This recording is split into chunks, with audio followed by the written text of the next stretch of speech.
Okey, baik. So, yang ni bahagian tangan untuk kurta tu nah. Okey, kalau kata yang asal, tangan dia memang macam ni labuh. So, untuk kurta ni, perempuan boleh pelbagaikan. Okey, sekarang ni Abi nak tunjuk. Kalau perempuan nak buat 3 suku, so kita lipat dekat sini.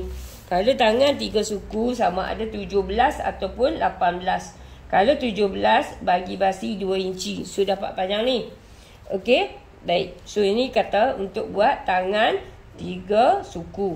Kalau kata nak buat tangan pendek pula.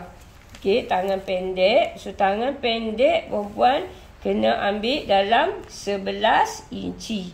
Tak payah potong. Lipat je macam ni. 11 inci. Okey, so yang ni tangan pendek. Okey, kejap. 11 inci ni belum bagi basi lagi ni.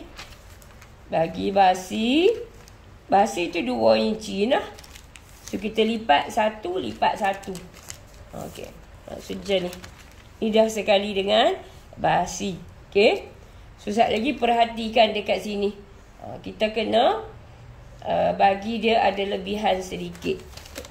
Supaya mudah nanti kita nak potong. Okey, baik. Jom. Sekarang ni kita nak potong untuk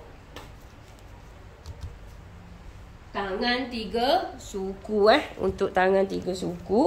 Okey. Jom, mudah je. Lipat sahaja lipat sahaja insya-Allah. Okey. So sekarang ni kita nak potong. Ni jumpa dah. Okey. So yang ni naikkan 2 inci. Macam tu. Nampak tak? Yang ni penting. Abi perbesar sikit. Untuk ujung tu. Nampak?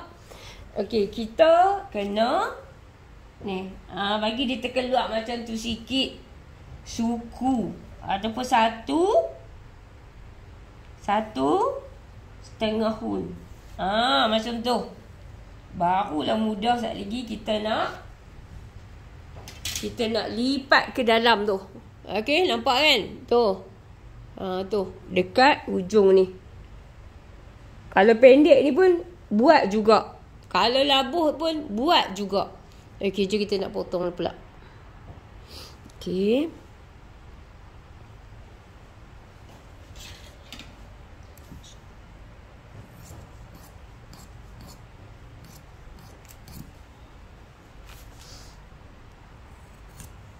Tangan ni semua dah ada basi. Cuma bila kita pendekkan tu, kita kena bagi basi ni dia terserong sikit kat situ. Macam tu. Okey, faham Okay. So, cara potong tangan.